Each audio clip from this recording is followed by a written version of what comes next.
ನಮಸ್ಕಾರ ಆತ್ಮೀಯ ಸ್ನೇಹಿತರೆ. I, Mr. Basavaraj Nippani, would like to welcome you all for Karnataka Academy YouTube education channel.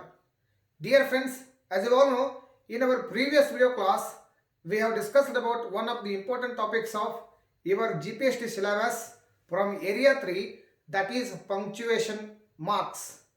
ಆತ್ಮೀಯ ಸ್ನೇಹಿತರೆ, ತಮಗೆಲ್ಲರಿಗೂ ಮತ್ತೊಮ್ಮೆ ನಮಸ್ಕಾರಗಳು. ನಿಮಗೆ ಈಗಾಗಲೇ ಗೊತ್ತಿರುವ ಹಾಗೆ ನಾವು ಹಿಂದಿನ ಸಂಚಿಕೆಯಲ್ಲಿ ಏರಿಯಾ 3ನಲ್ಲಿ ಬರ್ತಿರ್ತಕ್ಕಂಥ ಅತ್ಯಂತ ಪ್ರಮುಖವಾಗಿರ್ತಕ್ಕಂಥ ಟಾಪಿಕ್ಕು ವಿರಾಮ ಚಿಹ್ನೆಗಳ ಬಗ್ಗೆ ಅಧ್ಯಯನ ಮಾಡಿದ್ದೇವೆ. So today once again let us come back to your classes. In today's class we shall discuss about one more important topic of area 3 from your GPSTR English syllabus, that is phrases and idioms. Yet we have to discuss many topics from area 3 such as idioms and phrases, antonyms and synonyms, suffix and prefixes, and many other kinds of topics are there to be discussed. So today we shall pick up one more important topic, that is phrases and idioms. This is also one of the important topics according to your examination. There will be many questions on the basis of phrases and idioms. It's a very simple topic and it's a very beautiful topic.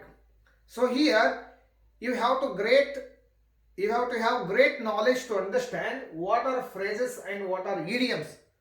If you know better idioms and phrases, you can speak a better language.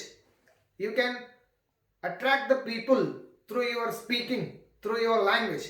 That is how we use idioms and phrases in English language. So dear friends, now let us try to understand what do we mean by phrase and idiom. ಹಾಗಾದ್ರೆ ಆತ್ಮೀಯ ಸ್ನೇಹಿತರೆ, ಇವತ್ತಿನ ಸಂಚಿಕೆಯಲ್ಲಿ ನಾವು phrases ಅಂತಂದ್ರೆ ಏನು, ಹಾಗೆ idioms ಅಂತಂದ್ರೆ ಏನು, and how we use idioms and phrases and what is their importance in English language that can be studied. ಹಾಗಾದ್ರೆ ಫ್ರೇಸಸ್ ಅಂತಂದ್ರೆ ಏನು? ಫ್ರೇಸ್ ಅಂತಂದ್ರೆ ಕನ್ನಡದಲ್ಲಿ ಪದಗುಚ್ಛ. ಫ್ರೇಸ್ಗೆ ಏನಂತ ಕರಿತೀವಿ? ಪದಗುಚ್ಛ ಅಂತ ಕರಿತೀವಿ. ಪದಗುಚ್ಛ ಅಂತಂದ್ರೇನು? ಪದಗಳ ಸಮೂಹ. ಪದಗುಚ್ಛ ಅಂತಂದ್ರೇನು? ಪದಗಳ ಸಮೂಹ ಅಥವಾ ಶಬ್ದಗಳ ಸಮೂಹ. ಪದಗುಚ್ಛ. ಹಾಗಾದ್ರೆ ಇಡಿಯಮ್ಸ್ ಅಂತಂದ್ರೆ ಏನು? ನುಡಿಗಟ್ಟು ಅಂತ ಕರಿತೇವೆ ಕನ್ನಡದಲ್ಲಿ. What do we mean by idioms? ನುಡಿಗಟ್ಟು. As you all know, we also use these kinds of idioms and phrases in every language. ಕನ್ನಡದಲ್ಲಿ ನಾವೇನ್ ಮಾಡ್ತೀವಿ? ಇಡಿಯಮ್ಸ್ ಅಂದ್ರೆ ನುಡಿಗಟ್ಟುಗಳು ಅಂತ ಅರ್ಥ. ಆಮೇಲೆ ಫ್ರೇಸಸ್ ಗಳಿಗೆ ಏನಂತ ಕರಿತೀವಿ? ಪದಗುಚ್ಛ ಅಂತ ಅರ್ಥ. ಹಾಗಾದ್ರೆ ಪದಗುಚ್ಛ ಅಂತಂದ್ರೆ ಏನು ಮೊದಲಿಗೆ ಅಧ್ಯಯನ ಮಾಡೋಣ.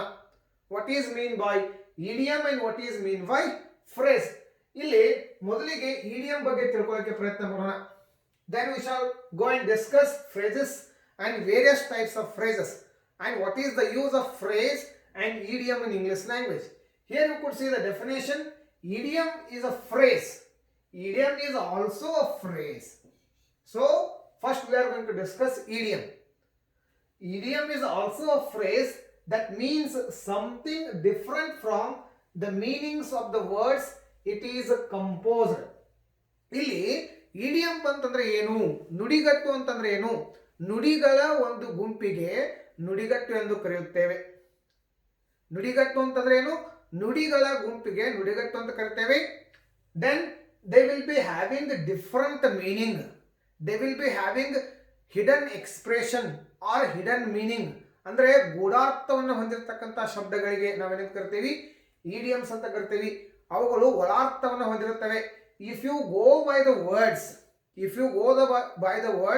you will get different meaning, but when you go by those words in a group you will get another meaning which is a hidden meaning. ಅಂತಂದ್ರೆ ಶಬ್ದಗಳಿಗೆ ಇರತಕ್ಕಂತಹ ಅರ್ಥವನ್ನ ಹೊರತುಪಡಿಸಿ ಅವುಗಳು ಗೂಢಾರ್ಥಗಳನ್ನು ಹೊಂದಿರುತ್ತವೆ. ಅಂತಹ ನುಡಿಗಟ್ಟುಗಳಿಗೆ, ಅಂತಹ ಶಬ್ದಗಳ ಗುಂಪುಗಳಿಗೆ ನಾವೇನಂತ ಕರಿತೀವಿ? ಇಡಿಯಮ್ಸ್ ಅಥವಾ ನುಡಿಗಟ್ಟುಗಳು ಅಂತ ಕರಿತೀವಿ. they will be always having hidden expressions, hidden meaning. And what is the use of idioms? To increase the beauty of language, to attract the attention of listeners. We use these kinds of idioms to express good English or to express good language or to attract the people through our communication, through our conversation, one use idioms and phrases. ನಾವು ಇಡಿಯಮ್ಸ್ಗಳನ್ನು ಯಾಕೆ ಭಾಷೆಯಲ್ಲಿ ಬಳಸ್ತೀವಿ ಅಂತಂದರೆ ನಾವು ಕೇಳುಗರ ಮನಸ್ಥಿತಿಯನ್ನು attract ಮಾಡಲಿಕ್ಕೆ, ನಮ್ಮ ಭಾಷೆಯಿಂದ ಕೆಲವೊಂದಿಷ್ಟು ಜನರನ್ನು ಇಂಪ್ರೆಸ್ ಮಾಡಲಿಕ್ಕೆ ಅಥವಾ ಭಾಷೆಯ ಸೌಂದರ್ಯವನ್ನು ಹೆಚ್ಚಿಸಲಿಕ್ಕೆ, ನಮ್ಮಲ್ಲಿ ಇರ್ತಕ್ಕಂತಹ ಕೌಶಲ್ಯಗಳನ್ನು ತೋರಿಸಲಿಕ್ಕೆ ನಾವೇನು ಮಾಡ್ತೀವಿ, ಸಾಕಷ್ಟು ತರಹದ ಇಡಿಯಮ್ಸ್ಗಳನ್ನು ಮತ್ತು ಫ್ರೇಸಸ್ಗಳನ್ನು ನಾವು ಭಾಷೆಯಲ್ಲಿ ಬಳಸ್ತೀವಿ. This is very very important to use them. This shows how a person is having command over a language. So ಯಾವ ವ್ಯಕ್ತಿಗೆ ಇಡಿಯಮ್ಸ್ಗಳ ಬಗ್ಗೆ ಮತ್ತು ಫ್ರೇಸಸ್ಗಳ ಬಗ್ಗೆ ಸರಿಯಾಗಿರ್ತಕ್ಕಂಥ ಜ್ಞಾನ ಇರ್ತದೆ, ಆ ವ್ಯಕ್ತಿ ಯಾವುದೇ ಒಂದು ಭಾಷೆಯಲ್ಲಿ ಅತ್ಯಂತ ಸರಳವಾಗಿರ್ತಕ್ಕಂಥ ಮತ್ತು ಶುದ್ಧವಾಗಿರ್ತಕ್ಕಂಥ ಜ್ಞಾನವನ್ನು ಹೊಂದಿರ್ತಾನೆ. He will be having control and command over a language. ಅವನಿಗೆ ಆ ಭಾಷೆಯ ಮೇಲೆ ತನ್ನದೇ ಆಗಿರ್ತಕ್ಕಂಥ ಹಿಡಿತ ಇರ್ತದೆ. ಸೊ ನಾವು ಕೆಲವೊಂದಿಷ್ಟು ಸಾರಿ ನೋಡ್ತಿರ್ತೀವಿ, there will be many people who will be speaking language very beautifully and fluently by using some different kinds of words. We always used to listen to different words. ಕೆಲವೊಂದಿಷ್ಟು ವ್ಯಕ್ತಿಗಳು ಮಾತನಾಡ್ತಿರ್ತಾರೆ, ಅವರ ಒಂದು ಮಾತಿನಲ್ಲಿ ನಾವು ಸಾಕಷ್ಟು ಸುಂದರವಾಗಿರ್ತಕ್ಕಂಥ ಶಬ್ದಗಳನ್ನು ನೋಡ್ತೀವಿ. ಯಾವಾಗಲೂ ಅವರ ಮಾತುಗಳನ್ನು ನಾವು ಕೇಳಬೇಕು ಅಂತಕ್ಕಂಥ ಒಂದು ಉತ್ಸುಕತೆಯಲ್ಲಿ ನಾವು ಇರ್ತೀವಿ. ಯಾಕೆ? Because they use some wonderful words. Such wonderful words are only called idioms in general way. ಸಾಮಾನ್ಯವಾಗಿ ನಾವು ತಿಳ್ಕೊಳ್ಬೇಕಾದ್ರೆ ಮಾತುಗಾರಿಕೆಯಲ್ಲಿ ಸುಂದರವಾಗಿರ್ತಕ್ಕಂಥ ಸುಂದರವಾಗಿರ್ತಕ್ಕಂಥ ಪದಗಳ ಗುಂಪುಗಳನ್ನು ನಾವು ಯೂಸ್ ಮಾಡ್ತೀವಿ to increase the beauty of language and also to drag the attention of people. We use such idioms and phrases. ಇಲ್ಲಿ ಅವುಗಳು ಬೇರೆ ಆಗಿರ್ತಕ್ಕಂಥ ಅರ್ಥವನ್ನೇ ಕೊಡ್ತವೆ. When it comes to idiom, idiom is also a phrase which means something different from the meaning of the words it composed. ಅಂದರೆ ಆ ಒಂದು ಗುಂಪಿನಲ್ಲಿ ಇರ್ತಕ್ಕಂಥ ಶಬ್ದಗಳಿಗೆ ಇರ್ತಕ್ಕಂಥ ಅರ್ಥವನ್ನು ಹೊರತುಪಡಿಸಿ ಅವು ಬೇರೆ ಅರ್ಥವನ್ನು, ಗೂಢಾರ್ಥವನ್ನು ಹೊಂದಿರ್ತವೆ. ಅವುಗಳಿಗೆ ನಾವೇನಂತ ಕರಿತೀವಿ, ನುಡಿಗಟ್ಟುಗಳು ಅಂತ ಕನ್ನಡದಲ್ಲಿ ಕರಿತೀವಿ. So here I have some examples to understand you. You can try to understand. Here I could see the example number first. pull someone's leg. pull someone's leg. ಈ ಒಂದು ವಾಕ್ಯವನ್ನ, ಇದು ವಾಕ್ಯ ಅಲ್ಲ, ಕಂಪ್ಲೀಟ್ಲಿ ಇದು ವಾಕ್ಯ ಅಲ್ಲ. This is a phrase. Phrase ಅಂತಂದ್ರೆ ಏನು? ಎರಡು ಅಥವಾ ಎರಡಕ್ಕಿಂತ ಹೆಚ್ಚು ಶಬ್ದಗಳ ಗುಂಪು. That doesn't give a complete sense. That is not a complete sentence. That will be used along with some of the other sentences or some of the other clauses. I hope you all know about sentence in class. ವಾಕ್ಯಾಂಗಗಳ ಬಗ್ಗೆ ಮತ್ತು ವಾಕ್ಯಗಳ ಬಗ್ಗೆ ನಿಮ್ಗೆ ಈಗಾಗಲೇ ಗೊತ್ತಿದೆ. So this is a small part of a sentence. ಇವುಗಳು ವಾಕ್ಯಗಳಲ್ಲಿ ಬರ್ತಿರ್ತಕ್ಕಂಥ ಕೆಲವೊಂದಿಷ್ಟು ಭಾಗಗಳು. That may be phrase or idiom. ಇಲ್ಲಿ ನೋಡ್ಕೊಂಡಾಗ ಪುಲ್ ಸಮ್ವನ್ಸ್ ಲೆಗ್, ಇಲ್ಲಿ ಪುಲ್ ಅಂತಕ್ಕಂಥ ಶಬ್ದಕ್ಕೆ ಬೇರೆ ಅರ್ಥ ಇದೆ, ಸಮ್ವನ್ ಅಂತಕ್ಕಂಥ ಶಬ್ದಕ್ಕೆ ಬೇರೆ ಅರ್ಥ ಇದೆ, ಲೆಗ್ ಅಂತಕ್ಕಂಥ ಶಬ್ದಕ್ಕೆ ಅದರದೇ ಆಗಿರ್ತಕ್ಕಂಥ ಅರ್ಥ ಇದೆ. If you go by these words will be giving different meaning to you, but these different kinds of words are put together. They are put together in one set. They are put together in one set which give us different meaning, a hidden meaning, a beautiful meaning. ಇಲ್ಲಿ pull someone's leg ಅಂತಂದ್ರೆ ಇನ್ನೊಬ್ಬರ ಕಾಲು ಎಳೆ ಅಂತ ಅರ್ಥ. ಇನ್ನೊಬ್ಬರ ಕಾಲು ಎಳೆ ಅಂತ ಅರ್ಥ ಏನಿಲ್ಲ ಕನ್ನಡದಲ್ಲಿ, ಅದಕ್ಕೆ ಏನಂತ ಕರಿತೀವಿ? pull someone's leg. ಒಬ್ಬನ ಕಾಲು ಎಳೆ. ಒಬ್ಬನ ಕಾಲು ಎಳೆ ಅಂತಂದ್ರೆ ಏನು? ಇದರ ಅರ್ಥ ಏನಲ್ಲಿ make a joke of someone. Make a joke of somebody. ಇನ್ನೊಬ್ಬರಿಗೆ ಕುಚೇಷ್ಟೆಯನ್ನ ಮಾಡು ಅಥವಾ ಟೀಸ್ ಮಾಡು, ಅವನನ್ನ ಏನ್ ಮಾಡು, ಟೀಸ್ ಮಾಡು ಅಥವಾ ಅವನ ಬಗ್ಗೆ ಕುಚೇಷ್ಟೆಯನ್ನ ಮಾಡು, ಜೋಕನ್ನು ಮಾಡು ಅಂತಕ್ಕಂಥದ್ದು ಅರ್ಥ. ಈ ರೀತಿಯಾಗಿರ್ತಕ್ಕಂತಹ ಇಡಿಯಮ್ಸ್ಗಳನ್ನು ನಾವು ಏನ್ ಮಾಡ್ತೀವಿ? We use in our day to day communication. ಏನ್ ಮಾಡ್ತೀವಿ? ಕುಚೇಷ್ಟೆಯನ್ನು ಮಾಡು, ಇನ್ನೊಬ್ಬರ ಬಗ್ಗೆ ಕುಚೇಷ್ಟೆಯನ್ನು ಮಾಡು, ಅಥವಾ to make a joke of somebody.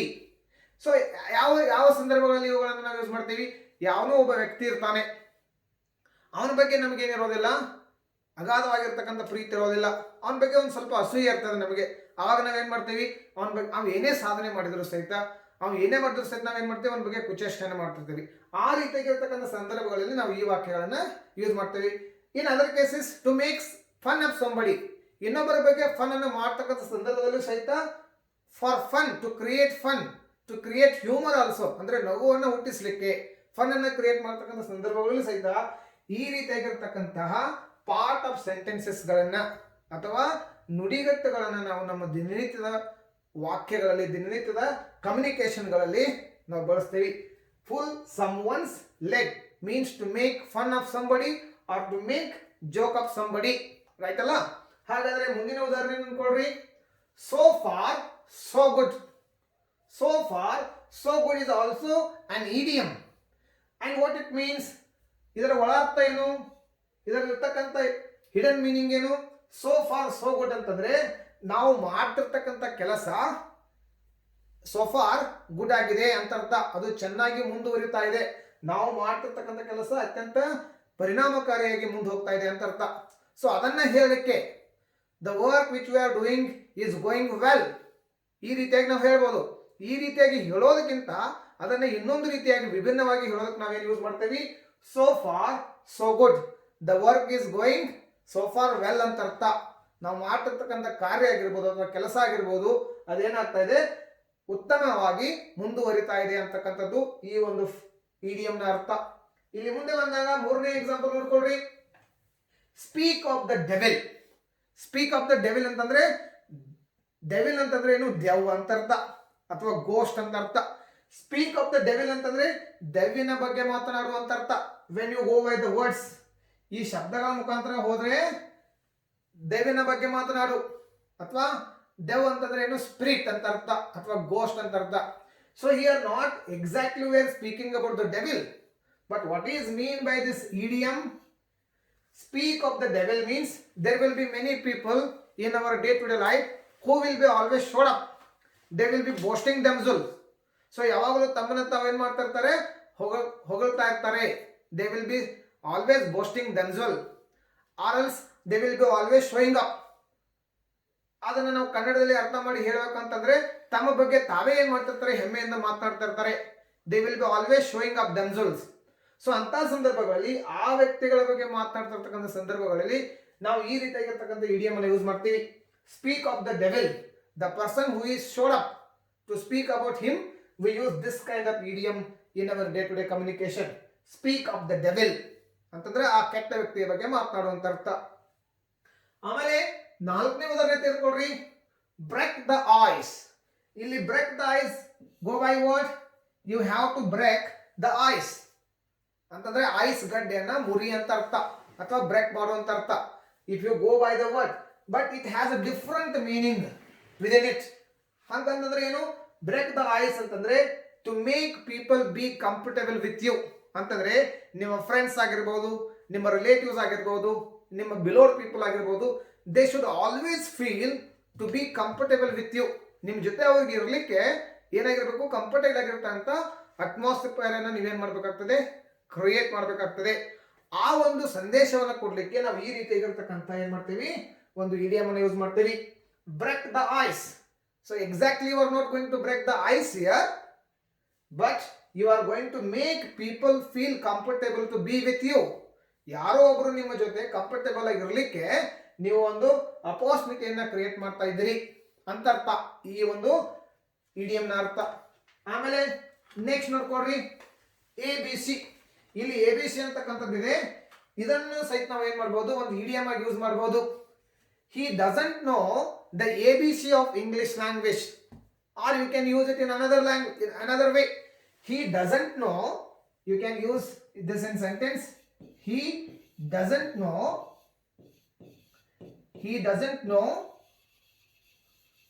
the ABC of politics. So for example, you have a friend who is trying to enter politics.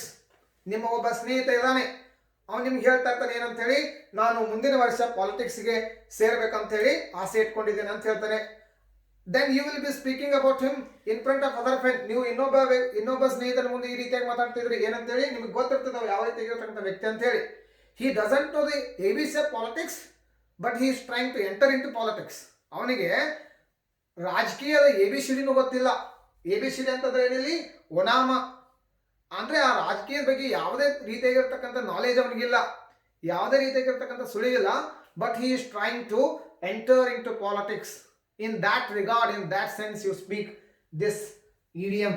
He doesn't know the ABC of politics, but he is trying to enter in the politics ಅಂತ ಹೇಳಿ. ಅವನಿಗೆ politics ನ ಓನಾಮವೇ ಗೊತ್ತಿಲ್ಲ, ಅದರ ಸುಳಿವೇ ಗೊತ್ತಿಲ್ಲ, ಅದರ ಬಗ್ಗೆ ಕೆಲವೊಂದಿಷ್ಟು ಅರ್ಥವೂ ಸಹಿತಿಲ್ಲ. ಆದರೂ ಸಹಿತ what he is trying to do, he is trying to enter into politics ಅಂತೇಳಿ. ಆ ರೀತಿಯಾಗಿರ್ತಕ್ಕಂಥ ಸಂದರ್ಭಗಳಲ್ಲಿ ಈ ಒಂದು ಇಡಿಯಂ ಅನ್ನು ನಾವೇನ್ ಮಾಡ್ತೀವಿ, ಯೂಸ್ ಮಾಡ್ತೀವಿ. Go to the next one, that is down to earth. Most of the time we use this idiom in our day-to-day communication. So many times we will be appreciating somebody, we will be speaking somebody, we will be speaking more about somebody, we will be describing some people who are so innocent, who are so good, who are visionaries, who are close to people. ಯಾವ ವ್ಯಕ್ತಿ ಇನ್ನೊಬ್ಬರ ಜೊತೆಗೆ close ಆಗಿದ್ದಾನೆ, ಯಾವ ವ್ಯಕ್ತಿ ಅತ್ಯಂತ innocent ಆಗಿದ್ದಾನೆ, ಯಾವ ವ್ಯಕ್ತಿ ಇನ್ನೊಬ್ಬರಿಗೆ ಸಹಾಯವನ್ನು ಮಾಡ್ತಾನೆ, ಅವರನ್ನ ಡಿಸ್ಕ್ರೈಬ್ ಮಾಡಲಿಕ್ಕೆ, ಅವರನ್ನ ಏನ್ ಮಾಡ್ಲಿಕ್ಕೆ, ಹೊಗಳಲಿಕ್ಕೆ ನಾವು ಏನ್ ಮಾಡ್ತೀವಿ, ಈ ರೀತಿಯಾಗಿರ್ತಕ್ಕಂಥ ಒಂದು ಇಡಿಯಂ ಅನ್ನು ಯೂಸ್ ಮಾಡ್ತೀವಿ. Down to earth. ಇಲ್ಲಿ ಶಬ್ದದ ಮುಖಾಂತರ ಹೋದಾಗ ನಿಮ್ಗೆ ಏನ್ ಅರ್ಥ ಆಗುತ್ತೆ? ಡೌನ್ ಟು ಅರ್ತ್ ಅಂದ್ರೆ ಭೂಮಿಯ ಜೊತೆಗೆ ಅಥವಾ ಭೂಮಿಯ ಕಡೆಗೆ ಅಂತ ಅರ್ಥ. ಭೂಮಿಯ ಕಡೆಗೆ ಅಲ್ಲ ಇದು. ಇಲ್ಲಿ ಅದರ ಅರ್ಥ ಏನು? The person is so sensible. The person is so sensible, sensible and realistic. The person is so sensible and the person is so realistic or real. ಅಂದ್ರೆ ಅವನು ಪ್ರಾಮಾಣಿಕವಾಗಿರ್ತಕ್ಕಂಥ ವ್ಯಕ್ತಿ, ಸತ್ಯವಾಗಿರ್ತಕ್ಕಂಥ ವ್ಯಕ್ತಿ, ಸೆನ್ಸಿಬಲ್ ಆಗಿರ್ತಕ್ಕಂಥ ವ್ಯಕ್ತಿ, ಸೂಕ್ಷ್ಮವಾಗಿರ್ತಕ್ಕಂಥ ವ್ಯಕ್ತಿ ಅಂತಂದ್ರೆ ಆ ವ್ಯಕ್ತಿಯಲ್ಲಿರ್ತಕ್ಕಂಥ ಗುಣವನ್ನ ಡಿಸ್ಕ್ರೈಬ್ ಮಾಡಲಿಕ್ಕೆ ಈ ರೀತಿಯಾಗಿರ್ತಕ್ಕಂಥ ಇಡಿಯಂ ಅನ್ನು ನಾವೇನ್ ಮಾಡ್ತೀವಿ, ಯೂಸ್ ಮಾಡ್ತೀವಿ. This person is so down to earth ಅಂತಂದ್ರೆ ಅವನು ತುಂಬಾ ದಯಾಳವಾಗಿದ್ದಾನೆ, ಸೆನ್ಸಿಬಲ್ ಆಗಿದ್ದಾನೆ, ರಿಯಾಲಿಸ್ಟಿಕ್ ಆಗಿದ್ದಾನೆ, ಆ ರೀತಿಯಾಗಿ. So dear friends, in this way we use idioms. ಅವುಗಳಿಗೆ ಏನು ಕರಿತೀವಿ? ನುಡಿಗಟ್ಟುಗಳು. We can also discuss about some of the more examples of idioms. Before that, let us try to understand what are phrases now. So these are some common examples to understand idioms.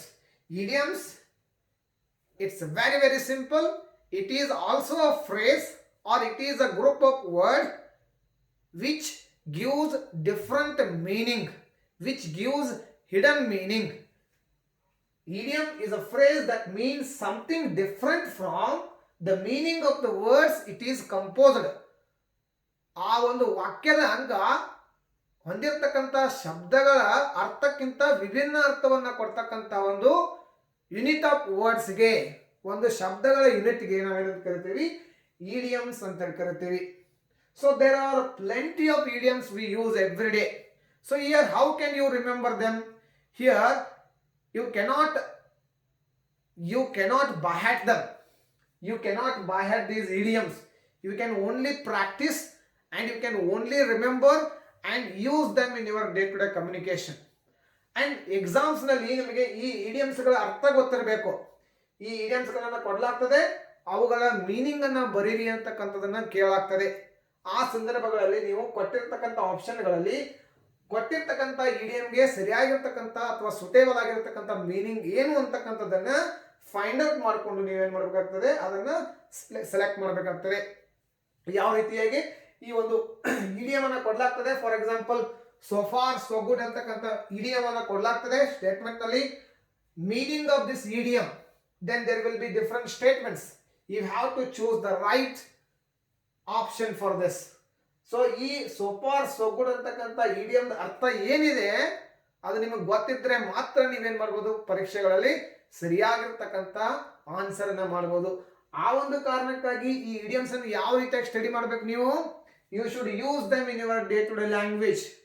ನೀವು ದಿನನಿತ್ಯದ ಕಮ್ಯುನಿಕೇಶನ್ಗಳಲ್ಲಿ ಅವುಗಳನ್ನು ಬಳಕೆ ಮಾಡಬೇಕು. ಅದೇ ರೀತಿಯಾಗಿ ಸಾಕಷ್ಟು ಪುಸ್ತಕಗಳಲ್ಲಿ, ಸಾಕಷ್ಟು ಗದ್ಯ ಭಾಗಗಳಲ್ಲಿ, ಸಾಕಷ್ಟು ಪ್ಯಾಸೇಜಸ್ಗಳಲ್ಲಿ ಇವುಗಳನ್ನ ಕೊಡಲಾಗ್ತದೆ. ಅವುಗಳ ಅರ್ಥವನ್ನು ನೀವೇನ್ ಮಾಡಬೇಕು? ಫೈಂಡ್ ಔಟ್ ಮಾಡಬೇಕು. ಈ ರೀತಿಯಾಗಿ ನೀವು ಇಡಿಯಮ್ಸ್ಗಳ ಬಗ್ಗೆ ಏನ್ ಮಾಡಬೇಕಾಗ್ತದೆ?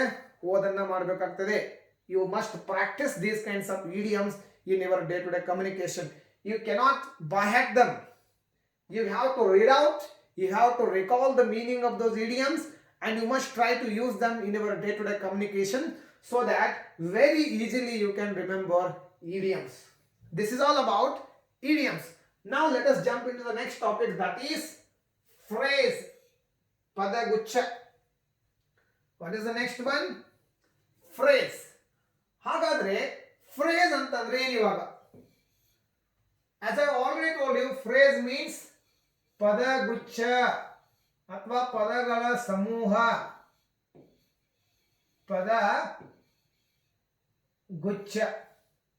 ಪದಗುಚ್ಛ ಅಂತ ಇಟ್ಕೊಳ್ರಿ. A small group of words is called phrase.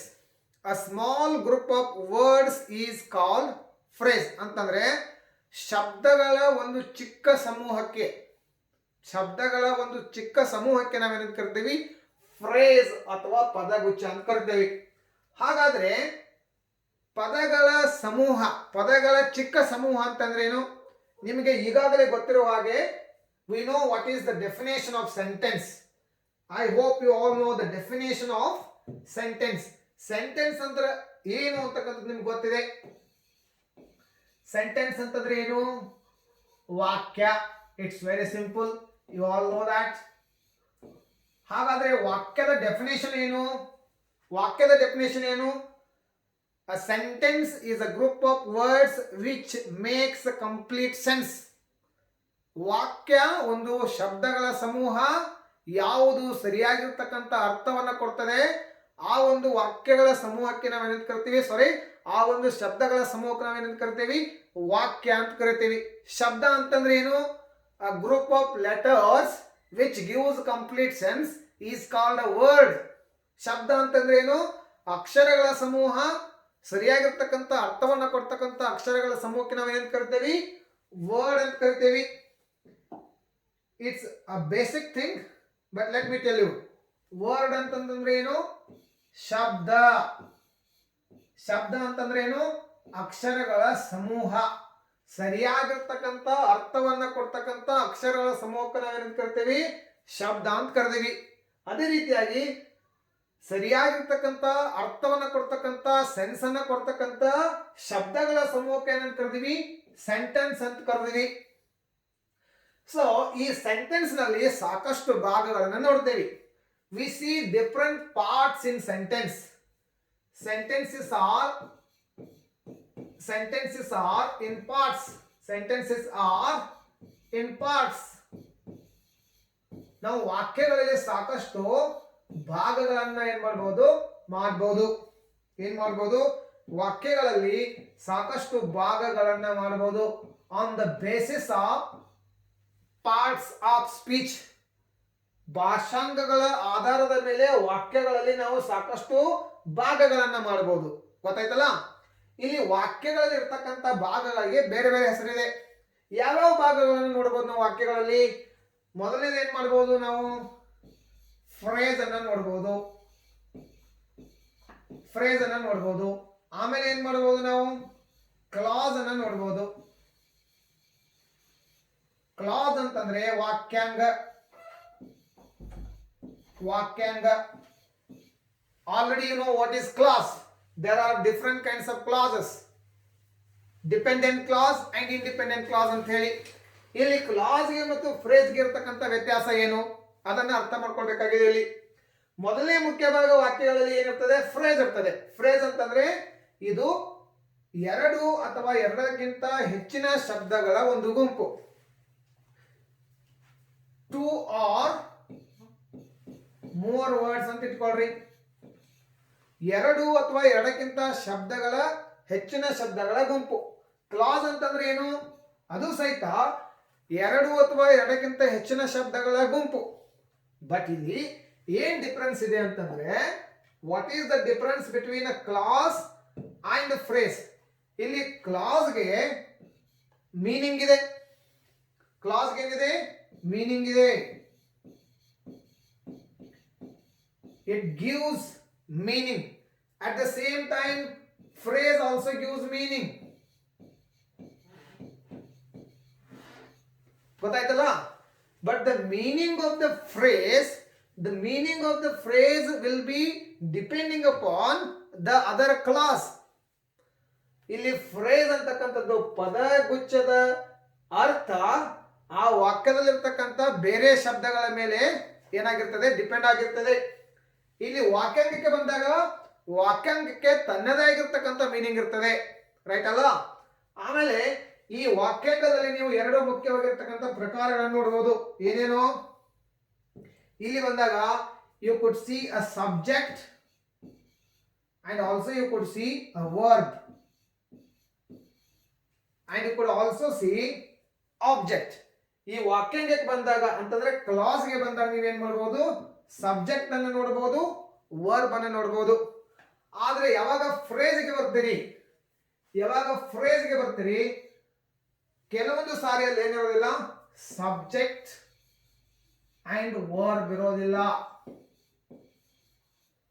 Subject and verb separate ಆಗಿರೋದಿಲ್ಲ, ಗೊತ್ತಾಯ್ತಲ್ಲ. ಸಬ್ಜೆಕ್ಟ್ ಅಂಡ್ ವರ್ಬ್ ಇರೋದಿಲ್ಲ ಅಂತಂದ್ರೆ ಆ ವಾಕ್ಯಗಳಲ್ಲಿ ಸಬ್ಜೆಕ್ಟ್ ಇರೋದಿಲ್ಲ, ಬಟ್ ವರ್ಬ್ಸ್ ಇರ್ತವೆ ಕೆಲವೊಂದು ಬಾರಿ.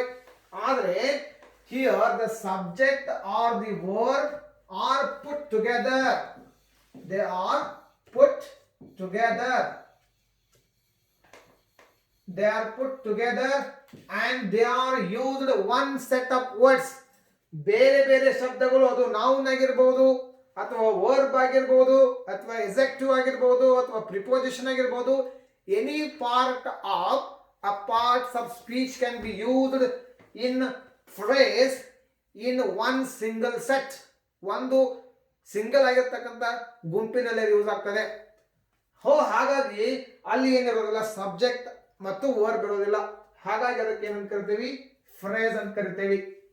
ಅಂದ್ರೆ ವಾಕ್ಯಾಂಗದಲ್ಲಿ ಏನಿರ್ತದೆ, it has its own meaning and there will be subject as well as verb, right ಅಲ್ಲ. ಆಮೇಲೆ ಈ ಕ್ಲಾಸಸ್ಗಳಲ್ಲಿ ಬೇರೆ ಬೇರೆ ಪ್ರಕಾರಗಳಿದಾವೆ, ಯು ಆಲ್ ನೋ ದಟ್. ಹಾಗಾಗಿ ಇವುಗಳಿಗೆ ನಾವೇನಂತ ಕರಿತೀವಿ, ಪದಗುಚ್ಛಗಳು. A small group of words is called a phrase. Simple ಆಗಿ ವೆರಿ ಬೇಸಿಕ್ ಆಗಿ ಅರ್ಥ ಮಾಡ್ಕೊಳ್ಬೇಕಾದ್ರೆ ಶಬ್ದಗಳ ಚಿಕ್ಕ ಗುಂಪಿಗೆ ನಾವೇನು ಕರ್ತೀವಿ, ಫ್ರೇಸ್ ಅಂತ ಕೊಡ್ತೀವಿ. ಅವುಗಳು ಸಹಿತ ಕೆಲವೊಂದಿಷ್ಟು ಬಾರಿ ಹಿಡನ್ ಮೀನಿಂಗ್ ಅನ್ನ ಕೊಡ್ತವೆ. ಈ ಫ್ರೇಸಸ್ಗಳು ಸಹಿತ ಕೆಲವೊಂದು ಬಾರಿ ಏನ್ ಮಾಡ್ತವೆ, ವಿಭಿನ್ನವಾಗಿರ್ತಕ್ಕಂಥ ಅರ್ಥವನ್ನು ಕೊಡ್ತವೆ. ಸೊ ಹಾಗಾಗಿ ಇಲ್ಲಿ ಉದಾಹರಣೆಗಳನ್ನು ನೋಡ್ಕೊಳ್ರಿ. There are many types in phrases. What are those different types of phrases? Let us study later onwards. Now let us try to understand some basic examples of phrases here. ಇಲ್ಲಿ ನೋಡ್ಕೊಳ್ರಿ, ಮೊದಲನೇ ಉದಾಹರಣೆ ಹೀಗಿದೆ, a red box. ಇಲ್ಲಿ ಈ ಮೂರು ಶಬ್ದಗಳು separate ಆಗಿವೆ, ಆದರೆ these are in one set. ಇವುಗಳು ಒಂದೇ ಸೆಟ್ ನಲ್ಲಿ ಯೂಸ್ ಆಗಿದಾವೆ. ರೆಡ್ ಬಾಕ್ಸ್ ಅಂತ ಹೇಳಿನೇ ಓದ್ಬೇಕು ಅದನ್ನ, ರೈಟ್ ಅಲ್ಲ. ಆಮೇಲೆ ಇಲ್ಲಿ ನೋಡ್ಕೊಳ್ರಿ, ವಿಲ್ ಗೋ. ಇದನ್ನ ವಾಕ್ಯದಲ್ಲಿ ಯೂಸ್ ಮಾಡಿದಾಗ ನಿಮಗೆ ಬೇರೆ ಅರ್ಥ ಬರುತ್ತೆ, ರೈಟ್ ಅಲ್ಲ. ಇಲ್ಲಿ ವಿಲ್ ಗೋ, ಹೋಗುವೆನು ಅಂತ ಅರ್ಥ. ರೆಡ್ ಬಾಕ್ಸ್, ಕೆಂಪು ಪೆಟ್ಟಿಗೆ ಅಂತ ಅರ್ಥ. ಕ್ವೈಟ್ ಬಿಗ್, ತುಂಬಾ ದೊಡ್ಡದ್ದು ಅಂತ ಅರ್ಥ. ವೆರಿ ಸ್ಲೋಲಿ, ತುಂಬಾ ಸಾವಕಾಶವಾಗಿ ಅಂತ ಅರ್ಥ. ಇನ್ ದ ಕಾರ್, ಕಾರಿನಲ್ಲಿ ಅಂತ ಅರ್ಥ. ಗೇವ್ ಅವೇ ಅಂತಂದ್ರೆ ಕೊಡೆ ಮಾಡು ಅಂತ ಅರ್ಥ ಅಥವಾ ನೀಡು ಅಂತ ಅರ್ಥ.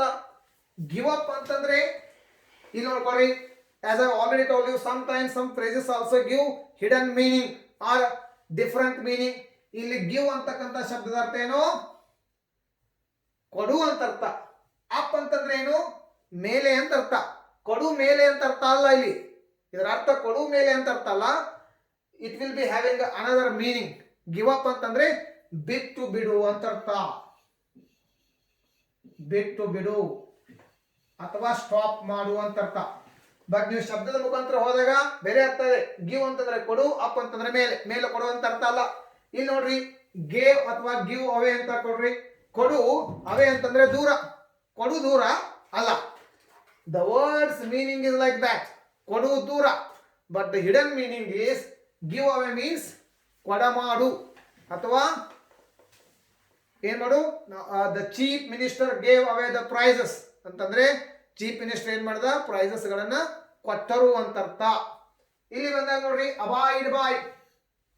Abide by is also one of the phrase. Abide by ಅಂತಂದ್ರೆ ಏನು, you have to abide by the rules set by your company. ನಿಮ್ಮ ಕಂಪನಿ ಸೆಟ್ ಮಾಡಿರ್ತಕ್ಕಂಥ ರೂಲ್ಸ್ ಗಳಿಗೆ ನೀವೇನಾಗಿರ್ಬೇಕು, ಬದ್ಧರಾಗಿರಬೇಕು. ಬದ್ಧತೆಯನ್ನು ತೋರಿಸ್ತಕ್ಕಂಥದ್ದು ಇಲ್ಲಿ ನೋಡ್ರಿ, ಬದ್ಧತೆ. I hope this might seems little clumsy for you, but please try to understand. Okay, next, above all. above all ಅಂತಕ್ಕಂಥದ್ದು ಎಲ್ಲದಕ್ಕಿಂತ ಮೇಲೆ. ಎಲ್ಲದಕ್ಕಿಂತ ಮೇಲೆ. above all is an honest man. ಎಲ್ಲದಕ್ಕಿಂತ ಮುಂಚೆ, ಎಲ್ಲದಕ್ಕಿಂತ ಮುಖ್ಯವಾಗಿ, ಎಲ್ಲದಕ್ಕಿಂತ ಮೇಲೆ ಅವನು ಅತ್ಯಂತ ಪ್ರಾಮಾಣಿಕವಾಗಿರ್ತಕ್ಕಂಥ ವ್ಯಕ್ತಿ. ಆ ರೀತಿಯಲ್ಲಿ ಈ ಒಂದು ಫ್ರೇಸಸ್ ಅನ್ನು ನಾವೇನ್ ಮಾಡ್ತೀವಿ, ಯೂಸ್ ಮಾಡ್ತೀವಿ. And go to the next one, 10th one, that is, you could see here, bring up. Bring up or brought up. Brought up. My sister brought up by my aunt. ಅಂತಂದ್ರೆ brought up ಅಂತಂದ್ರೆ ಏನಿಲ್ಲ ಅರ್ಥ, ತರು ಅಂತ ಅರ್ಥ ಅಲ್ಲ. Bring up ಅಂತಂದ್ರೆ ತರು ಅಂತ ಅರ್ಥ ಅಲ್ಲ, ತರು ಮೇಲೆ ಅಂತ ಅರ್ಥ ಅಲ್ಲ. ಇಲ್ಲಿ bring up or brought up ಅಂತಂದ್ರೆ ಏನು, ಟು ಎಜುಕೇಟ್. ಟು ಎಜುಕೇಟ್ ಅಂತ ಅರ್ಥ. ಅಂತಂದ್ರೆ ಎಜುಕೇಶನ್ ಅನ್ನ ಕೊಡು ಅಥವಾ ಬೆಳೆಸು ಅಂತ ಅರ್ಥ. ಮೈ ಅಂಟ್ ಬ್ರಾಟ್ ಅಪ್ ಮೈ ಸಿಸ್ಟರ್. ನನ್ನ ಅಂಟ್ ಏನ್ ಮಾಡಿದಳು, ನನ್ನ ಅಕ್ಕನನ್ನ ಅಥವಾ ತಂಗಿಯನ್ನ ಎಜುಕೇಟ್ ಮಾಡಿದಳು ಅಥವಾ ಬೆಳೆಸಿದಳು ಅಂತ ಅರ್ಥ. ಇಲ್ಲಿ ನೀವು ಶಬ್ದದ ಮುಖಾಂತರ ಹೋದಾಗ ಬೇರೆ ಅರ್ಥ ಕೊಡ್ತದೆ, but it will be having a hidden meaning. So these kinds of set of words are used, or small group of words are used in our day-to-day communication to increase the beauty of our communication, to show more skills in our communication, and to increase the beauty of language. We use these kinds of small group of words or small set of words which are known as phrases. ಇವುಗಳಿಗೆ ನಾವು ಏನಂತ ಕರಿತೀವಿ, ಪದಗುಚ್ಛಗಳು. ಅವುಗಳಿಗೆ ಏನಂತ ಕರಿತೀವಿ, idioms ಅಂತಂದ್ರೆ ನುಡಿಗಟ್ಟುಗಳು ಅಂತ ಹೇಳಿ ಕರಿತೀವಿ. ಸೊ ಹಾಗಾದ್ರೆ ಇವಾಗ ಕೆಲವೊಂದಿಷ್ಟು ಉದಾಹರಣೆಗಳು ನೋಡೋಣ. ಫ್ರೇಸಸ್ ಗಳನ್ನು ಯಾವ ರೀತಿಯಾಗಿ ಯೂಸ್ ಮಾಡ್ತೀವಿ ಮತ್ತು ಅವುಗಳಲ್ಲಿ ಇರ್ತಕ್ಕಂಥ ಮುಖ್ಯವಾಗಿರ್ತಕ್ಕಂಥ ಪ್ರಕಾರಗಳೇನು. There are many types in phrases, such as noun phrase, verb phrase, prepositional phrase, verbal phrases. In verbal phrases there are other types such as gerund phrase, participle phrase, amele appositive phrase. These are the various types of phrases. Now let us study what are the different types of phrases and their usage with examples.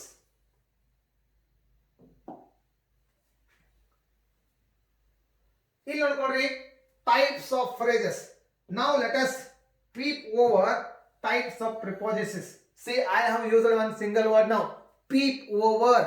Peep over ಅಂತಂದ್ರೆ ಏನು, ನುಸುಳು ಅಂತ ಅರ್ಥ. ಗೊತ್ತಾಯ್ತಲ್ಲ.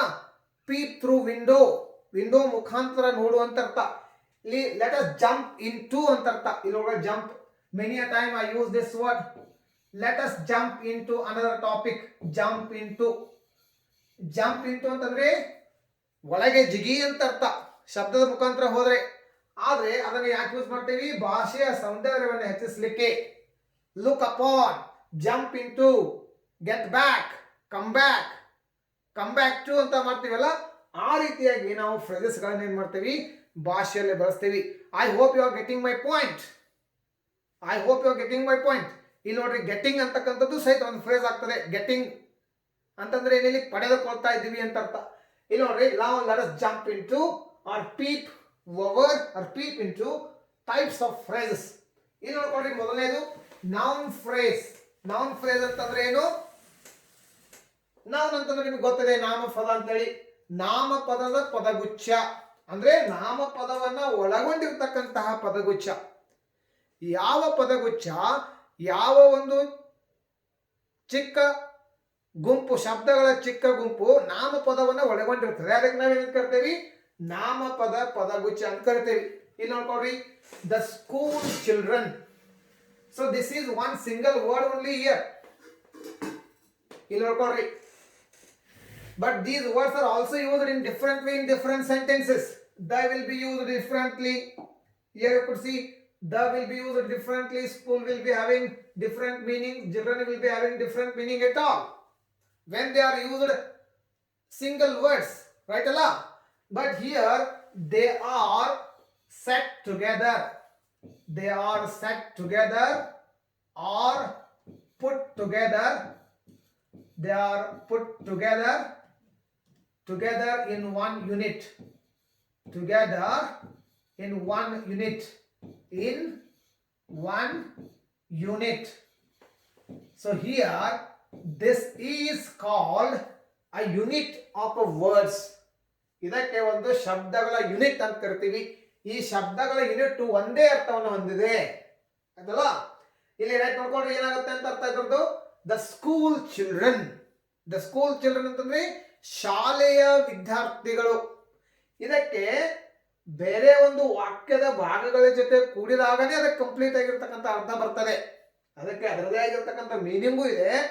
But the completeness of this phrase, always the completeness of any phrase will be totally depending upon other parts of sentences. ವಾಕ್ಯಗಳಲ್ಲಿರ್ತಕ್ಕಂಥ ಮತ್ತೆ ಬೇರೆ ಭಾಗಗಳ ಮೇಲೆ ಫ್ರೇಸಸ್ಗಳ ಒಂದು ಕಂಪ್ಲೀಟ್ ಮೀನಿಂಗ್ ಏನಾಗಿರ್ತದೆ, ಡಿಫೆಂಡ್ ಆಗಿರ್ತದೆ. ಇಲ್ಲಿ ನೋಡ್ರಿ, ದ ಸ್ಕೂಲ್ ಚಿಲ್ಡ್ರನ್ ಶಾಲೆಯ ವಿದ್ಯಾರ್ಥಿಗಳು ಅಂತ ಅರ್ಥ. These are the school children, ಇವರು ಶಾಲೆಯ ವಿದ್ಯಾರ್ಥಿಗಳು ಅಂತ ಅರ್ಥ, ರೈಟ್ ಅಲ್ಲ. ಎರಡನೇ ಎಕ್ಸಾಂಪಲ್ ನೋಡ್ಕೊಳ್ರಿ, had been sleeping. Had been sleeping ಈ ರೀತಿಯಾಗಿರ್ತಕ್ಕಂಥ ವಾಕ್ಯವನ್ನು ನಾವು ಟೆನ್ಸಸ್ ನಲ್ಲಿ ನೋಡ್ತೀವಿ. ಆಕ್ಷನ್ ಗಳನ್ನು ತೋರಿಸತಕ್ಕಂಥ ಸಂದರ್ಭದಲ್ಲಿ ಈ ರೀತಿ ವಾಕ್ಯಗಳನ್ನು ನೋಡ್ತೀವಿ. ಇಲ್ಲಿ ಹ್ಯಾಡ್ ಬೀನ್ ಸ್ಲೀಪಿಂಗ್ ಅಂತಂದ್ರೆ ಮಲಗುತ್ತಿದ್ದೆನು ಅಂತ ಅರ್ಥ, ಮಲಗುತ್ತಾ ಇದ್ದೆನು. Had been sleeping past continuous ನಲ್ಲಿ ಇವಾಗಿರ್ತಕ್ಕಂಥ ಒಂದು ಫ್ರೇಸಸ್ ಅನ್ನು ನಾವು ಯೂಸ್ ಮಾಡ್ತೀವಿ. Had been sleeping, have been sleeping, have been eating, have been speaking, have been watching, had been watching, will have been watching. ಈ ರೀತಿಯಾಗಿರ್ತಕ್ಕಂಥ ಸಾಕಷ್ಟು ಫ್ರೇಸಸ್ ಗಳನ್ನ ನಾವೇನ್ ಮಾಡಿದೀವಿ, ಟೆನ್ಸಸ್ ಅನ್ನ ಅಧ್ಯಯನ ಮಾಡ್ತಿರ್ತಕ್ಕಂಥ ಸಂದರ್ಭದಲ್ಲಿ ನೋಡ್ಕೊಂಡಿದ್ದೀವಿ. ಸೊ ಇದಕ್ಕೂ ಸಹಿತ ನಾವೇನ್ ಕರಿತೀವಿ, ವಾಕ್ಯದ ಒಂದು ಭಾಗ. Here it is a set of words. ಇಲ್ಲಿ ನೋಡ್ಕೊಳ್ರಿ, through the wet field, through the wet field. ಇಲ್ಲಿ ನೋಡ್ಕೊಳ್ರಿ, ಮೊದಲನೇದು ನೌನ್ ಫ್ರೇಸ್ ಆಯ್ತು. ಯಾಕಂತಂದ್ರೆ ಇಲ್ಲಿ ಏನಿದೆ, ಚಿಲ್ಡ್ರನ್ ಅಂತಕ್ಕಂಥದ್ದು ನೌನ್ ಇದೆ, ಸ್ಕೂಲ್ ಅಂತಕ್ಕಂಥದ್ದು ನೌನ್ ಇದೆ. There is a set of noun, there is a set of noun. ಇಲ್ಲಿ ನಾಮಪದಗಳ ಸಮೂಹ ಇದೆ, ಅದಕ್ಕೆ ಏನಂತ ಕರೆದ್ವಿ, ನೌನ್ ಫ್ರೇಸ್ ಅಂತ ಕರೆದ್ವಿ. ಇಲ್ಲಿ ಎರಡನೇದು ಏನಿದೆ, ವರ್ಬ್ ಫ್ರೇಸ್ ಇದೆ. ಇಲ್ಲಿ ವರ್ಬ್ಗಳ ಒಂದು ಏನಿದೆ ಸಮೂಹ ಇದೆ. ಇಲ್ಲಿ ನೋಡ್ಕೊಳ್ರಿ, ಬೀನ್ ಅಂತಕ್ಕಂಥದ್ದು ಆಕ್ಸಿಲರಿ ವರ್ಬ್ ಆಗ್ತದೆ, ಹ್ಯಾಡ್ ಅಂತಕ್ಕಂಥದ್ದು ಆಕ್ಸಿಲರಿ ವರ್ಬ್ ಆಗ್ತದೆ, ಸ್ಲೀಪಿಂಗ್ ಅಂತಕ್ಕಂಥದ್ದು ವರ್ಬ್ ಆಗ್ತದೆ. ಇಲ್ಲಿ ನೋಡ್ಕೊಳ್ರಿ, had been sleeping. I hope now you are getting the right point. ಇಲ್ಲಿ ಏನಿದೆ, ನಾಮಪದಗಳ ಸಮೂಹ ಇದೆ, ಹಾಗಾಗಿ ಅದಕ್ಕೆ ನಾಮಪದ ಗುಚ್ಛ ಅಂತ ಕರಿತೀವಿ. ನಾಮಪದಗಳ ಗುಚ್ಛ, ರೈಟ್. ಇಲ್ಲಿ ಕ್ರಿಯಾಪದಗಳ ಗುಚ್ಛ, ಯಾಕಂತಂದ್ರೆ ಕ್ರಿಯಾಪದಗಳಿದಾವೆ. That may be helping verb or that may be main verb. ಮೂರನೇದಕ್ಕೆ ಬಂದಾಗ ಪ್ರಿಪೋಸಿಷನಲ್ ಫ್ರೇಸ್. ಇಲ್ಲಿ ಏನಿರ್ತದೆ, ಪ್ರಿಪೋಸಿಷನ್ ಅನ್ನು ಹೊಂದಿರತಕ್ಕಂಥ ಒಂದು ಪದಗುಚ್ಛ ಇರ್ತದೆ. ಪ್ರಿಪೋಸಿಷನ್ ಇಂದ ಪ್ರಾರಂಭ ಆಗ್ತಿರ್ಬೋದು ಅಥವಾ ಪ್ರಿಪೋಸಿಷನ್ ಇಂದ ಹೊಂದಿರಬಹುದು.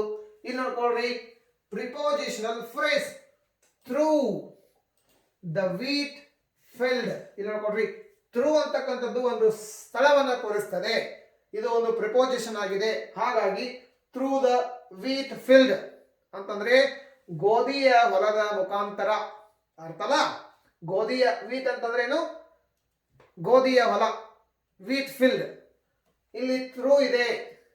ಇನ್ ದ ಕಾರ್, ಅವಾಗಲೇ ಒಂದು ಎಕ್ಸಾಂಪಲ್ ನೋಡ್ಕೊಂಡಿದ್ದೇವಲ್ಲ, in the car, on the table, ಇವುಗಳೆಲ್ಲ ಏನಾಗ್ತವೆ, ಪ್ರಿಪೋಸಿಷನಲ್ ಫ್ರೇಸಸ್ ಆಗ್ತದೆ. ಯಾಕಂತಂದ್ರೆ ಅಲ್ಲಿ ಪ್ರಿಪೋಸಿಷನ್ ಇರ್ತಿದೆ. ಇಲ್ಲಿ ನೋಡ್ಕೊಂಡ್ರೆ ಥ್ರೂ ಅಂತಕ್ಕಂಥ ಪ್ರಿಪೋಸಿಷನ್ ಇದೆ, ಇನ್ ದ ಕಾರ್ ಅಲ್ಲಿ ಇನ್ ಅಂತಕ್ಕಂಥ ಪ್ರಿಪೋಸಿಷನ್ ಇದೆ, ಆನ್ ದಿ ಟೇಬಲ್ ಅಲ್ಲಿ ಆನ್ ಅಂತಕ್ಕಂಥ ಪ್ರಿಪೋಸಿಷನ್ ಇದೆ, ರೈಟ್ ಅಲ್ಲ. ಬಿಲೋ ದಿ ಟೇಬಲ್ ಅಲ್ಲಿ ಬಿಲೋ ಅಂತಕ್ಕಂಥ ಪ್ರಿಪೋಸಿಷನ್ ಇದೆ. ಆ ರೀತಿಯಾಗಿರ್ತಕ್ಕಂಥ ಪ್ರಿಪೋಸಿಷನ್ ಅನ್ನು ಒಳಗೊಂಡಿರ್ತಕ್ಕಂಥ ಪದಗುಚ್ಛಗಳಿಗೆ ನಾವು ಏನು ಕರಿತೀವಿ, ಪ್ರಿಪೋಸಿಷನಲ್ ಫ್ರೇಸಸ್ ಅಂತ ಕರಿತೀವಿ. This is the third type. Next, go to the fourth type, verbal phrase. Verbal ಫ್ರೇಸಸ್ಗಳಿರ್ತವೆ. ಈ ವರ್ಬಲ್ ಫ್ರೇಸಸ್ ನಲ್ಲಿ ಮತ್ತೆ 3 ಪ್ರಕಾರಗಳಿದ್ದಾವೆ. How many types are there in verbal phrases? ಇಲ್ಲಿ ನೋಡ್ಕೊಳ್ರಿ. ಪಾರ್ಟಿಸಿಪಲ್ ಅಂತಂದ್ರೆ ವರ್ಬ್ಗೆ ಸಂಬಂಧಪಟ್ಟಿರ್ತಕ್ಕಂಥವುಗಳು, ಅವುಗಳು ವರ್ಬಲ್ ಆಗಿ ಯೂಸ್ ಆಗ್ತವೆ, not as a verb.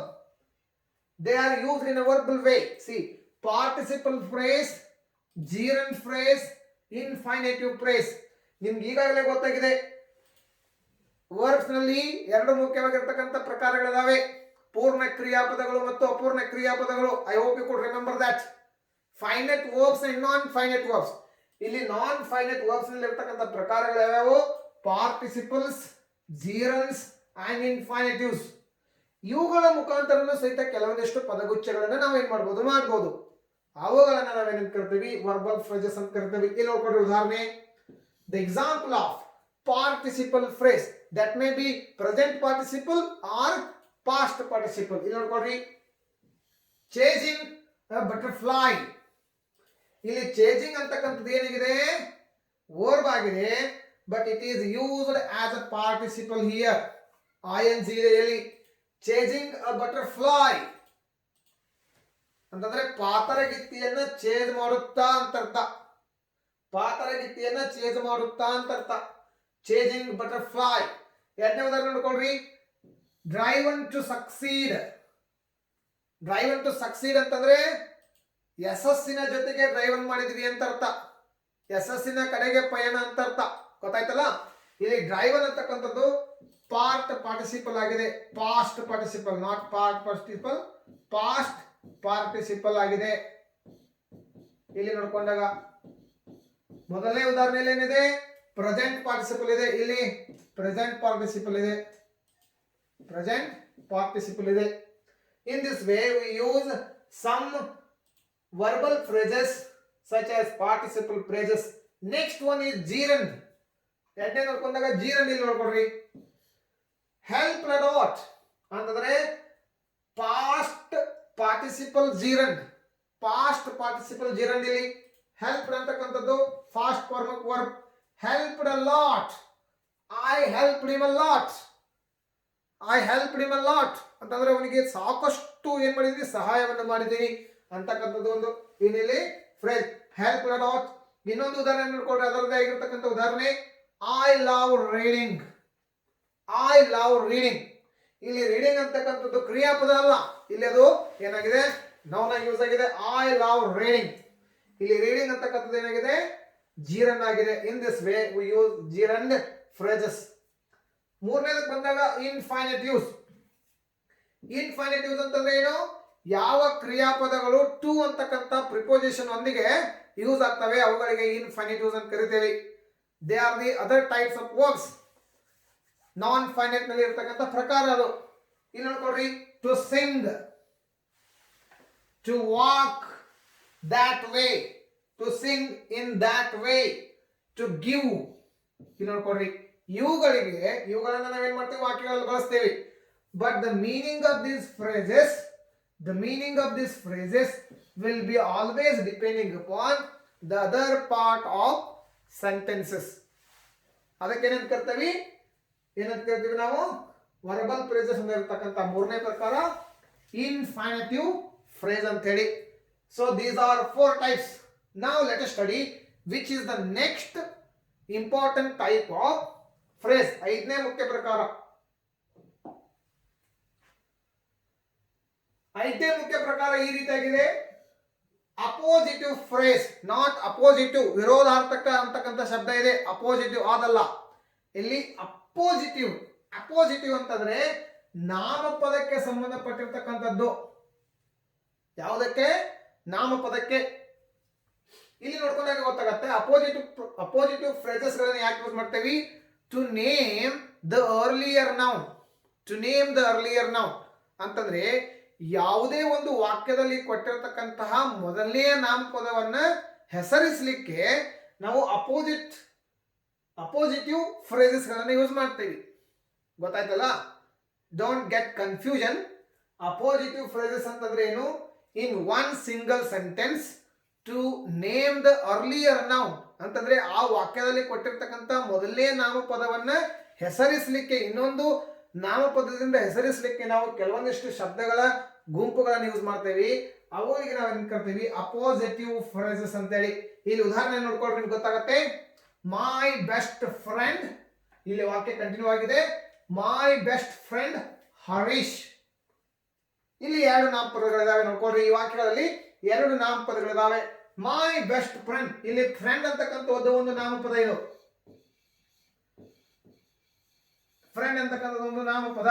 This is the earlier noun in a sentence. ಇದನ್ನ ಹೆಸರಿಸಲಾಗಿದೆ ಯಾವ ಒಂದು ನಾಮಪದದಿಂದ? ಹರೀಶ್ ಅಂತಕ್ಕಂಥದ್ದು. ಈಗ ನೋಡ್ಕೊಡ್ರಿ, ಈ ರೀತಿಯಾಗಿರ್ತಕ್ಕಂಥ ಫ್ರೇಸಸ್ ಗಳಿಗೆ ಅಥವಾ ನಾಮಪದಗಳ ಗುಂಪುಗಳಿಗೆ ನಾವೇನು ಕರಿತೀವಿ ಅಪೋಸಿಟಿವ್ ಫ್ರೇಸಸ್ ಅಂತೇಳಿ. ನೋಡ್ಕೊಡ್ರಿ, ಮೈ ಬೆಸ್ಟ್ ಫ್ರೆಂಡ್, ಫ್ರೆಂಡ್ ಅಂತಕ್ಕಂಥದ್ದು ನಾಮಪದ. ಈ ನಾಮಪದಕ್ಕೆ ಮತ್ತೊಂದು ನಾಮಪದವನ್ನು ಜೋಡಣೆ ಮಾಡಿದ್ದೇವೆ ಹೆಸರಿಸಲಿಕ್ಕೆ. The phrase or the word which names another noun or the earlier noun in the sentence is called appositive phrase. I hope you got the meaning, right ಅಲ್ಲ? ಆಮೇಲೆ ಮುಂದಿನ ಉದಾಹರಣೆ ನೋಡ್ಕೊಳ್ರಿ. ಇಲ್ಲಿ ಐ ಲವ್ ಸ್ಕ್ಯೂಬಾ ಡೈವಿಂಗ್. ಇಲ್ಲಿ ಯಾವಾಗಲೂ ನಾವೇನ್ ಮಾಡ್ತೀವಿ, ಒಂದು ನಾಮಪದ ಆದ್ಮೇಲೆ ಅದಕ್ಕೆ ಏನ್ ಮಾಡ್ತೀವಿ, ಕಾಮನ ಕೊಟ್ಟಿರ್ತೀವಿ. ಇಲ್ಲಿ ನೋಡ್ಕೊಳ್ರಿ, ಕಾಮ ಇದೆ. ಇವುಗಳನ್ನ ಫೈಂಡ್ ಔಟ್ ಯಾವ ರೀತಿ ಹೆಂಗ್ ಮಾಡ್ಬೋದು ನೀವು? How to identify appositive phrases in single sentences. So always there will be comma after one or the earlier noun. ಮೊದಲಿಗೆ ಯೂಸ್ ಆಗಿರ್ತಕ್ಕಂಥ ನಾಮಪದದ ಮುಂದೆ ಒಂದು ಕಾಮ ಇರ್ತದೆ. ಇಲ್ಲಿ ನೋಡ್ಕೊಳ್ರಿ, ಐ ಲವ್ ಸ್ಕ್ಯೂಬಾ ಡೈವಿಂಗ್. ಇಲ್ಲಿ ಡೈವಿಂಗ್ ಅಂತಂದ್ರೆ this is one type of scuba is means one type of diving, right ಅಲ್ಲ?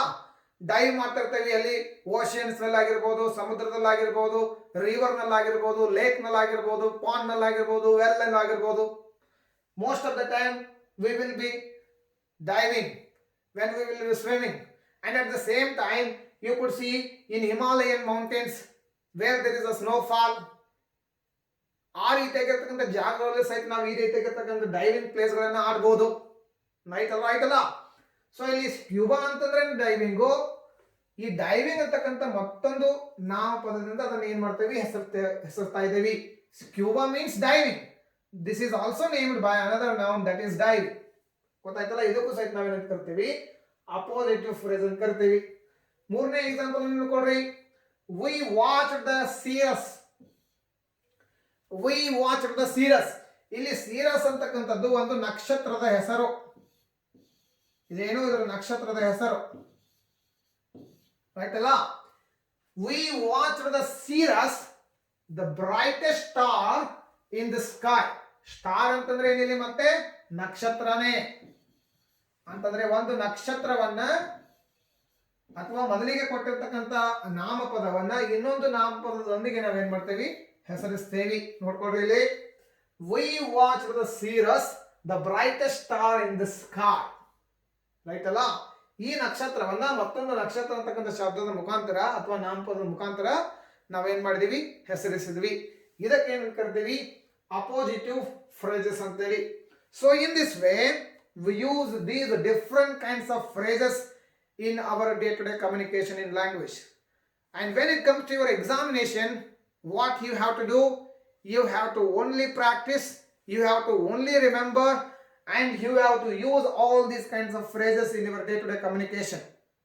Rather than by-hearting, you cannot by-heart these phrases. Only you should use them and you should remember them, and you should always try to keep the meaning of those phrases in your mind. That can be done through reading different kinds of textbooks, through reading different kinds of passages, and through reading newspapers. When you find a new word, set up a new word, you try to get the meaning of that. We will provide you some set of phrases and idioms through notes. You can use them, but rather than that, you must be able to use them in your day-to-day communication, and you should must remember the meaning of them. Then only you can find them in the examination. Then only you can identify them in the examination. Then you can write the correct answer. I can give you more examples about idioms now, as I already told you. For example, bread and butter. There are many people who will be struggling for their bread and butter. Bread and butter ಅಂತಂದ್ರೆ ಏನು? Bread ಅಂತಂದ್ರೆ ಏನು? ರೊಟ್ಟಿ ಅಂತ ಅರ್ಥ. Butter ಅಂತಂದ್ರೆ ಏನು? ತುಪ್ಪ ಅಂತ ಅರ್ಥ. Really they are not struggling for bread and butter. Means they are trying to earn money. They are trying to earn their living. ಅದಕ್ಕೆ ನಾವೇನಂತ ಕರಿತೀವಿ, ಬ್ರೆಡ್ ಆ್ಯಂಡ್ ಬಟರ್ ಅಂತ ಕರಿತೀವಿ. Some time your friend will be asking you to do something in which you are very much good at. Right ಅಲ್ಲ? ನೀವು ಯಾವುದೋ ಒಂದು ಕೆಲಸದಲ್ಲಿ ಸಾಕಷ್ಟು ಪರಿಣಿತನ ಹೊಂದಿರ್ತೀರಿ. ಆವಾಗ ನಿಮ್ಮ ಫ್ರೆಂಡ್ ನಿಮ್ಗೆ ಏನು ಮಾಡ್ತಾನೆ, ಈ ಒಂದು ಕೆಲಸದಲ್ಲಿ ನೀವು ನನಗೆ ಸಹಾಯ ಮಾಡು ಅಂತೇಳಿ. ಅವಾಗ ನೀವೇನು ಮಾತಾಡ್ತೀರಿ? It's just cup of tea, it's just a cup of tea for me ಅಂತ ಹೇಳ್ತೀರಿ. ಇದು ನನಗೆ ಚಹಾ ಕೊಡದಷ್ಟು ಸರಳ ಅಂತ ಹೇಳ್ತೀರಿ.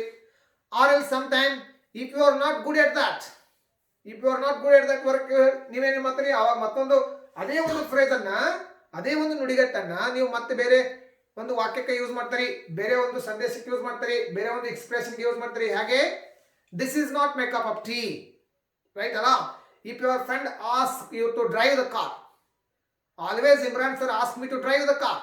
He is very very good at driving, but I don't know how to drive, so I can say this. No, it's not my cup of tea. But if he asks me to sing, I can say very easily, it's just a cup of tea for me. ನನಗೆ ಚಹಾ ಕೊಡದಷ್ಟು ಸರಳ ಅಂತ ಹೇಳ್ಬೋದು ನನ್ನಲ್ಲಿ. Are it just like a glass of water to me ಅಂದರೆ I am very very good at singing ಅಂತ ಹೇಳಿ. I am not good at driving car, I can say it's not my cup of tea ಅಂತ ಹೇಳಿ. Bread and butter ಅಂತ ಹೇಳಿ. Right ಅಲ್ಲ? ಈ ರೀತಿಯಾಗಿರ್ತಕ್ಕಂಥ ಸಾಕಷ್ಟು ಫ್ರೇಸಸ್ಗಳನ್ನು, ಇಡಿಯಮ್ಸ್ಗಳನ್ನು ನಾವು ದಿನನಿತ್ಯದ ಕಮ್ಯುನಿಕೇಷನಲ್ಲಿ ಬಳಸ್ತೀವಿ. ಇನ್ನೊಂದು I will tell you one more important, don't beat around the bush. Now you must be thinking, sir, we have already understood what is phrase and what is idiom. Why are you beating around the bush? ಯಾಕೆ ಸುತ್ತಿ ಬಳಸಿ ಮಾತನಾಡ್ತಾ ಇದ್ರಿ? We have already understood ಅಂತ ಹೇಳಿ ನೀವು ತಿಳ್ಕೊಳ್ಬೋದಲ್ಲ. So in that way also we use some phrases and idioms. Don't beat around the bush. Don't beat around the bush ಅಂತಂದ್ರೆ around the bush we are not going to beat. That it means what exactly? Don't speak in circle ಅಂತಂದ್ರೆ I am trying to exactly translate it into Kannada. ಸುತ್ತಿ ಬಳಸಿ ಮಾತನಾಡಬೇಡ ಅಂತ ಹೇಳಿ ಅರ್ಥ. ಗೊತ್ತಾಯ್ತಲ್ಲ? ಈ ರೀತಿಯಾಗಿ ನಾವು ಫ್ರೇಸಸ್ಗಳನ್ನು ಮತ್ತು ಇಡಿಯಮ್ಸ್ಗಳನ್ನು ಏನು ಮಾಡ್ತೀವಿ? ಫ್ರೇಸಸ್ ಆ್ಯಂಡ್ ಇಡಿಯಮ್ಸ್ಗಳನ್ನು ನಾವು ಭಾಷೆಯಲ್ಲಿ ಏನು ಮಾಡ್ತೀವಿ? ಬಳಸ್ತೀವಿ. ಫ್ರೇಸ್ ಅಂತಂದ್ರೆ ಪದಗುಚ್ಛ, ಇಡಿಯಮ್ಸ್ ಅಂದ್ರೆ ನುಡಿಗಟ್ಟು. This is all about phrases and idioms. In my next class let us discuss and pick up one more important topic. Till then, take care. Goodbye. Jai Hind.